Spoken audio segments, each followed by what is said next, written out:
Today, I will be discuss about a next type of hypothesis testing. इससे पहले हमने 3 तरह की hypothesis testing पढ़ी, ठीक है। आप प्रीवियस वीडियो में जाके वो सारी वीडियो देख सकते हो। तो ये 4 टाइप की है, ठीक है। तो यहाँ पे आपका hypothesis testing for difference between two population proportion, ठीक है। 2 population proportion के बीच में हम कैसे डिफरेंस जो है फाइंड आउट करते हैं, तो वो आज हम इस वीडियो में डिस्कस करेंगे, ठीक है। वीडियो को स्टार्ट करने से पहले अगर आपने हमारे चैनल विजडम अप्रोच मैथमेटिक्स को सब्सक्राइब नहीं किया है तो प्लीज़ उसे सब्सक्राइब करें, शेयर करें और बेल आइकन को प्रेस करना ना भूलें। स्टार्ट करते हैं। If the two sample are drawn from different population, ठीक है, कोई 2 सैंपल हम ड्रॉन कर रहे हैं फॉर द डिफरेंट पॉपुलेशन से, ठीक है। We may be interested in finding out whether the difference between the proportion of success, ठीक है। तो हम क्या करेंगे कि यहाँ से जो proportion है, ठीक है, उसका जो difference है वो फाइंड आउट करेंगे, ठीक है। सक्सेस इज सिग्निफिकेंट और नॉट, ठीक है, जो सक्सेस है वो सिग्निफिकेंट है या नहीं है।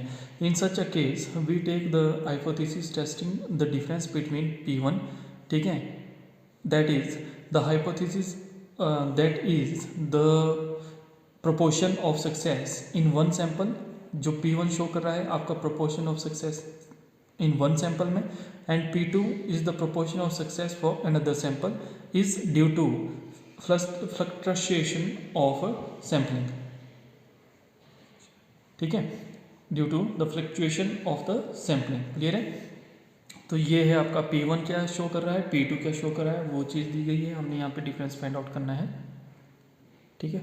तो नेक्स्ट है आपका the standard error of difference between the proportion is calculated by applying the formula, ठीक है। हम कैसे कि स्टैंडर्ड एरर से जो डिफरेंस है दोनों प्रोपोर्शन का वो कैसे फाइंड आउट कर सकते हैं, तो उसके लिए हमारे पास यहाँ पे फॉर्मूला दिया हुआ है, ठीक है। Standard error P1 minus P2 this is equal to under root of PQ और 1/n1 प्लस 1/n2, ठीक है। ये जो P और Q है यहाँ पे small p and small q, ठीक है, ये आपकी probability of success and failure show कर रहा है। क्लियर है। तो वेयर जो P है आपका वो क्या कर रहा है, pair the pulled estimate of the actual proportion in the population, ठीक है। जो P है आपकी क्या है, प्रोपोर्शन है इन द पॉपुलेशन में, ठीक है। The value of P is obtained by फिनोइंग। तो आपने P की वैल्यू कैसे फाइंड आउट करनी है, यानी जो सक्सेस है उसकी वैल्यू कैसे फाइंड आउट करनी है, तो आप यहाँ पे देख सकते हैं। तो P equal to N1 P1 plus N2 P2 जो आपके पास वैल्यू दी होगी divided by N1 plus N2, ठीक है। ये यहाँ से हमारी क्या होगी, P की वैल्यू निकलेगी, ठीक है। अगर P की वैल्यू बच्चों हमारे पास आ गई तो हम Q की वैल्यू लिख सकते हैं। तो Q की वैल्यू हमारे पास क्या आ जाएगी, this is P minus Q, ठीक है।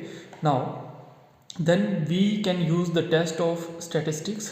तो यहाँ पे हम जैसे जेड टेस्ट को अप्लाई करेंगे, यानी जो फॉर्मूला बनेगा इस केस में, तो वो हमारे पास क्या बनेगा, z equal to P1 minus P2 divided by standard error of P1 minus P2, ठीक है। तो स्टैंडर्ड एरर ऑफ P1 और P2 हमने अभी प्रीवियस स्टेप में डिस्कस किया, तो वो हमारे पास क्या था, this is under root of PQ and bracket में 1/n1 प्लस 1/n2। तो वो हम यहाँ पे राइट डाउन कर देंगे और P1 माइनस P2 और ये वाला फॉर्मूला, ठीक है। तो ये क्या बन गया आपका बच्चों, ये जो आपका टेस्ट है इसमें ये फॉर्मूला बन जाएगा। क्लियर है। तो आगे देखते हैं। तो नेक्स्ट है हमारे पास क्वेश्चन, ठीक है, जो इस टाइप से रिलेटेड हमने यहाँ पे डिफरेंट क्वेश्चन लिए गए हैं, ठीक है।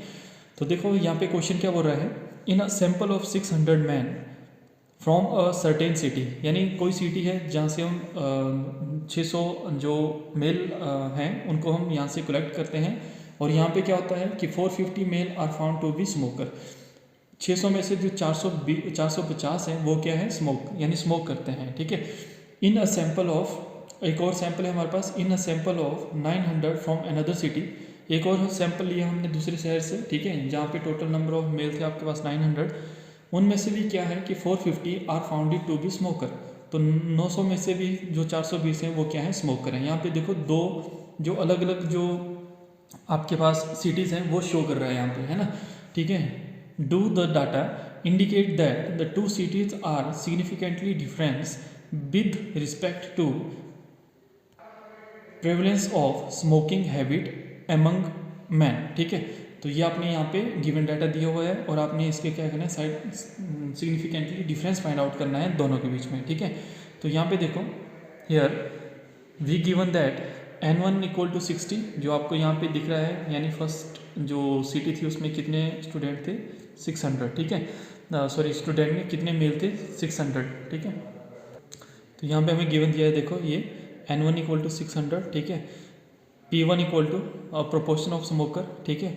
तो इसको हम कैसे फाइंड आउट करते हैं, टोटल नंबर ऑफ जो भी आपके पास दिया गया है डाटा और यहाँ पे जो आपके पास स्मोकर है ना, तो P1 equal to 450 divided by 600 equal to 0.75। और साथ में यहाँ पे आपको N2 की वैल्यू दी हुई है, N2 इक्वल टू 900। तो देखो P2 हम कैसे फाइंड आउट करेंगे, प्रोपोर्शन ऑफ स्मोकर, ठीक है। तो टोटल जितने भी होंगे, यानी जितने आपके पास स्मोकर हैं divided by total number of male, है ना।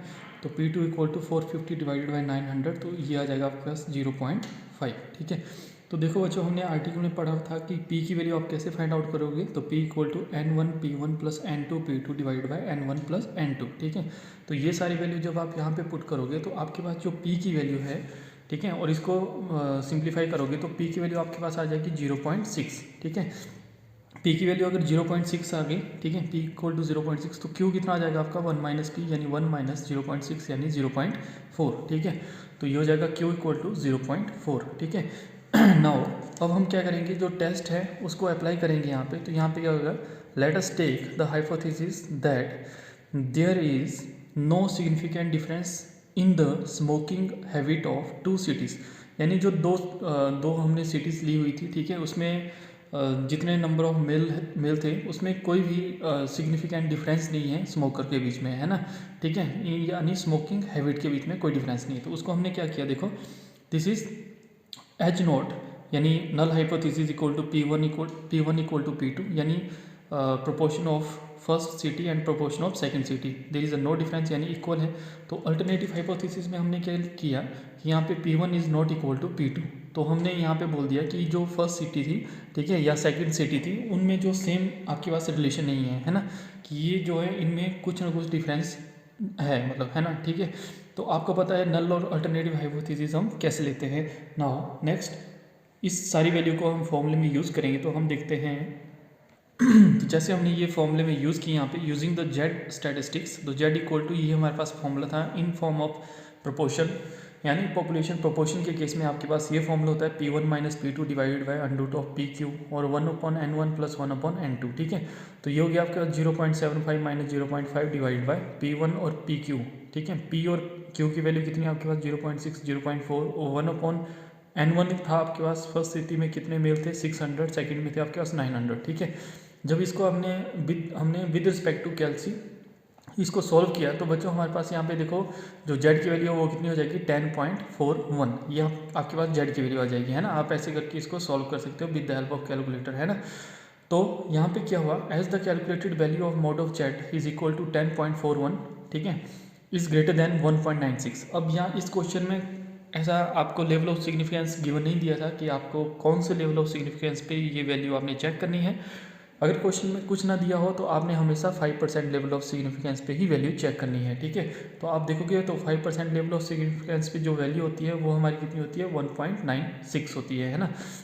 The significant value of z at 5% level of significance, इसका मतलब क्या हुआ, जो मोड ऑफ जेड यानी कैलकुलेटेड वैल्यू ग्रेटर देन है आपकी लेवल ऑफ सिग्निफिकेंस से, है ना।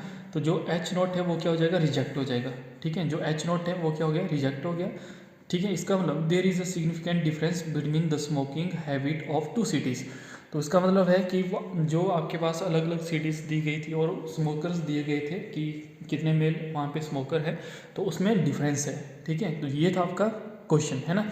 अब यहाँ पे जेड एट 5% लेवल पे आपको ये तो याद ही हो गया होगा 1.96 होता है। तो देखो यहाँ पे बच्चों ये हमने टेबल बनाया था, तो ये कितना हो गया आपका, यहाँ पे देखो 5% लेवल पे टू टेल्ड टेस्ट पे 1.96, क्लियर है।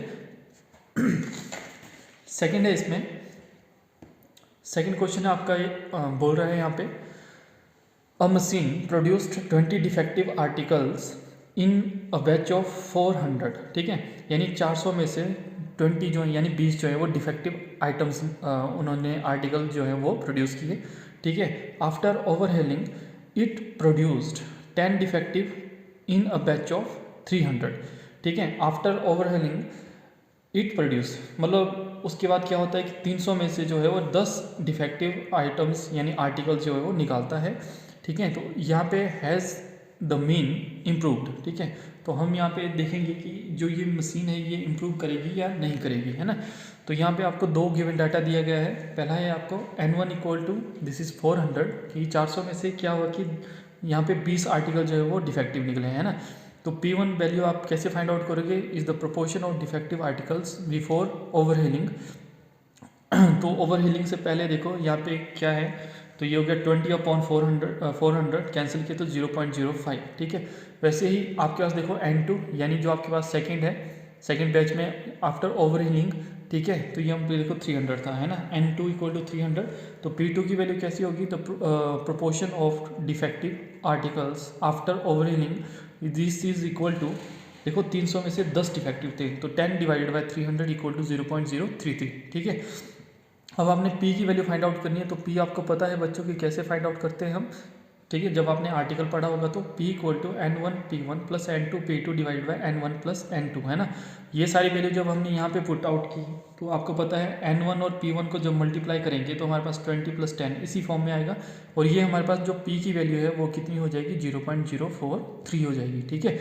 नाउ अब हम ये वैल्यू जो है इसके बाद हाइपोथेसिस लेते हैं। तो बच्चों हमारे पास यहाँ पे हाइपोथेसिस आएगी, तो यहाँ पे हमारे पास hypothesis I Q equal to 1 minus p, देखो तो 1 माइनस 0.043, तो Q की वैल्यू आपके पास आ जाएगी दिस इज 0.957, ठीक है। Now let us take the hypothesis that the machine has not improved after overhauling, ठीक है। तो हम हाइपोथेसिस यानी नल हाइपोथेसिस लेते हैं कि इसमें कोई इम्प्रूव नहीं होता है ना। तो P1 इक्वल टू P2 यानी आफ्टर और बिफोर, ठीक है। एक था आफ्टर ओवरहीलिंग, एक था आफ्टर यानी बिफोर ओवरहीलिंग, तो ये दोनों जो आपके पास प्रोपोर्शन है वो क्या है, इक्वल मानते हैं हम, है ना, कि ठीक है। नल हाइपोथेसिस में हम क्या करते हैं कि इसमें कोई डिफरेंस नहीं फाइंड आउट करते, ठीक है, आफ्टर ओवरहीलिंग और बिफोर ओवरहीलिंग में, क्लियर है। अल्टरनेटिव में हम क्या बोलते हैं कि इन दोनों में कोई ना कोई डिफरेंस है, ठीक है। आफ्टर और जो बिफोर ओवरहीलिंग है उनमें जो है डिफरेंस है, ठीक है, यानी इम्प्रूव हो सकता है या नहीं हो सकता, वो यहाँ पे हमने इसको नॉट इक्वल टू के फॉर्म में लिया हुआ है ना। ये आप अभी तक तो समझ गए होंगे कि ये हमने कैसे हम नल हाइपोथेसिस और अल्टरनेटिव हाइपोथेसिस को लेते हैं, है ना। नाउ नेक्स्ट है आपके पास जेड स्टैटिस्टिकल, यानी जब हम जेड टेस्ट यहाँ पे अप्लाई करते हैं, यानी जो ये फॉर्मूला है, ठीक है, इस फॉर्म में इस टाइप में जो हमारे पास फॉर्मूला बना, इसको हम जब यहाँ पे अप्लाई करेंगे तो ये हो जाएगा P1 minus P2 divided by under of PQ और 1/N1 प्लस 1/N2, ठीक है। ये सारी वैल्यू जब हमने यहाँ पे पुट की और बच्चों with the help of calculator हमने इसको सॉल्व किया, तो आप यहाँ पे देख सकते हो, ठीक है। अगर किसी को यहाँ पे कोई डाउट होगा तो वो कमेंट सेक्शन पे अपना क्वेश्चन पूछ सकता है। तो यहाँ पे आप देखोगे कि जेड की जो वैल्यू है वो कितनी आ जाएगी आपके पास, दिस इज 1.097, ठीक है। तो इसको हम लिख सकते हैं 1.1 के बराबर लिख सकते हैं इसको, है ना। तो जेड हमारे पास कितना आ गया, 1.1 के बराबर आ गया, है ना। तो इसका मतलब क्या है, as the calculated value of mod of z, ठीक है, जो जेड की जो कैलकुलेटेड वैल्यू है वो है 1.1 विच इज़ लेस दैन 1.96, ठीक है। तो इसका मतलब है कि the significant value of z at 5% level of significance, ठीक है। अब जो कैलकुलेटेड वैल्यू वो छोटी है 1.96 से, तो इसका मतलब है कि जो H नोट इज़ एक्सेप्टेड, ठीक है। जो H नोट है यानी नल हाइपोथेसिस हमने यहाँ पे अज्यूम की थी वो क्या है, एक्सेप्टेड है, ठीक है। The machine has not improved after overhauling, ठीक है। तो इसका मतलब है कि जो हमने नल हाइपोथेसिस ली थी वो हमारी ट्रू है, ठीक है, कि जो मशीन है वो इम्प्रूव नहीं कर पाई आफ्टर ओवरहीलिंग के बाद, ठीक है। तो ये था आपका क्वेश्चन, ठीक है। आई होप आपको समझ आया होगा। ये हमारा 4th type of test of hypothesis था। अगर कोई डाउट है तो आप कमेंट सेक्शन पे अपना जो डाउट है वो क्लियर कर सकते हैं, ठीक है। अगर आपको हमारी वीडियो अच्छी लगती हो तो आप हमारे चैनल विजडम अप्रोच मैथमेटिक्स को सब्सक्राइब करें, शेयर करें और बेल आइकन को प्रेस करना बिल्कुल ना भूलें। Thank you for watching.